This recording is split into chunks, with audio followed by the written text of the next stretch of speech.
गुरुवार को राज्य मंत्री बलदेव सिंह ओलक एक दिवसीय दौरे पर मुरादाबाद पहुंचे। इस दौरान उन्होंने विभिन्न कार्यक्रमों में हिस्सा लिया। शाम को बुद्धि विहार स्थित भारतीय जनता पार्टी कार्यालय पर प्रेस वार्ता को संबोधित किया। उन्होंने प्रेस कॉन्फ्रेंस के दौरान कहा कि बीते दिनों मुरादाबाद को हवाई अड्डे की सौगात मिली है। मुरादाबाद जनपद के साथ साथ रामपुर, अमरोहा, संभल, बिजनौर जनपद में रहने वाले लोगों के लिए बहुत बड़ी उपलब्धि है। इसके एक दिन बाद ही मुरादाबाद के लोगों को वंदे भारत एक्सप्रेस भी मिली है। साथ ही योगी सरकार ने मुरादाबाद की वर्षों पुरानी सरकारी विश्वविद्यालय की मांग को भी पूरा करने का काम किया।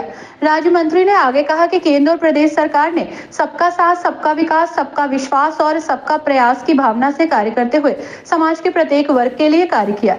डबल इंजन की सरकार में जितने कार्य हुए हैं उतना कार्य पिछली सरकारों में सिर्फ सपना था। महिला, युवा, किसान, मजदूर सबके लिए सरकार ने अनेकों कार्य किए। इस अवसर पर योगी संयोजक डॉक्टर विशेष गुप्ता, भाजपा जिला अध्यक्ष आकाश पाल, महानगर अध्यक्ष संजय शर्मा, महानगर महामंत्री श्याम बिहारी शर्मा, कमल गुलाटी आदि लोग मौजूद रहे। देखिए, आपका बहुत अच्छा क्वेश्चन है। ये उन परिवारों से पूछिए जो बंटवारे के बाद, चाहे पाकिस्तान और हिंदुस्तान का बंटवारा हुआ हो, चाहे बांग्लादेश और भारत का बंटवारा हुआ हो, चाहे अफगानिस्तान और भारत का बंटवारा हुआ हो, ये उन लोगों को पूछिए जिस तरह से उनका वहाँ पे उत्पीड़न और किस तरह से उनके साथ शोषण होता था और किस तरह से वहाँ पे लोग रहते थे। और आज जो पहले भी आए हुए उन्हें यहाँ पे नागरिकता नहीं मिली। अब माननीय प्रधानमंत्री जी के और माननीय गृह मंत्री के नेतृत्व में उन लोगों को एक ऐसी अमृत बूंद मिली है कि जिससे वो अपने जीवन को और अपने परिवार को, अपने समाज को धन कर सकेंगे और हम उनको अपने देश में सम्मान नागरिक की तरह उसको रख सकेंगे। वो अपनी सदस्यता यहाँ पे ले सकेगा, वो कह सकेगा कि मैं भारत भारत भारत का निवासी हूँ, भारत का वोटर हूँ, भारत का रहने वाला हूँ। अभी तक बेचारे वो इस बात से बहुत दूर थे। और सबसे बड़ी बात है, चाहे उसमें सिख हो, बंगाली हो, हिंदूज हो, कोई भी, आपने देखा हमारे क्षेत्रों में बहुत सारे बंगाली बेचारे बगैर भूमि के, बगैर उनको यहाँ पर रह रहे थे।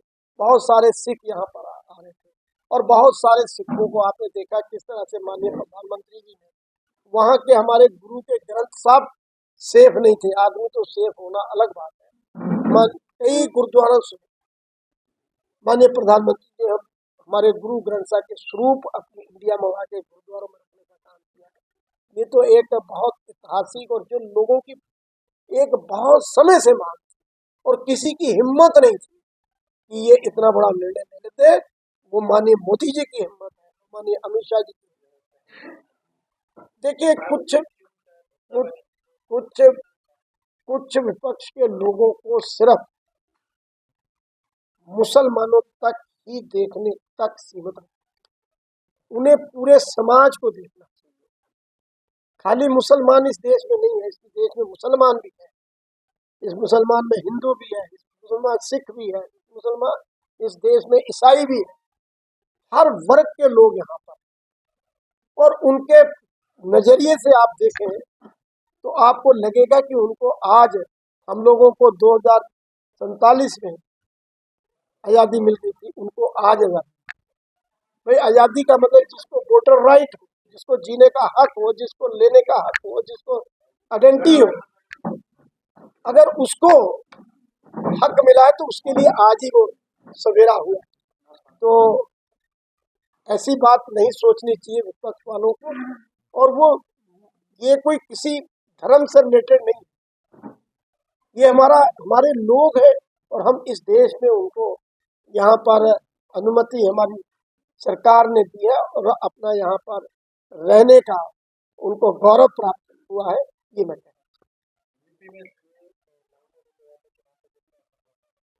देखिए, हमारी पार्टी इस चुनाव के नजरिए से नहीं, एक मानवता के नजरिए से देखा। अब आप कहेंगे कि भाई ठीक है कि ये जो उन्होंने हमारे माननीय प्रधानमंत्री जी ने करा है, ये 2 साल पहले उन्होंने किया, मगर आज उसका गजट हुआ तो आज विधिवत रूप से उनका वो हुआ। ये वोट के नजरिए से नहीं देखा गया, ये मानवता के तरीके से जो लोग जिनके साथ किस तरह था पीड़न हो रहा था, किस तरह से वो लोग रह रहे थे, किस तरह से परेशानियों में वो जी रहे थे, उनको देखते हुए निर्णय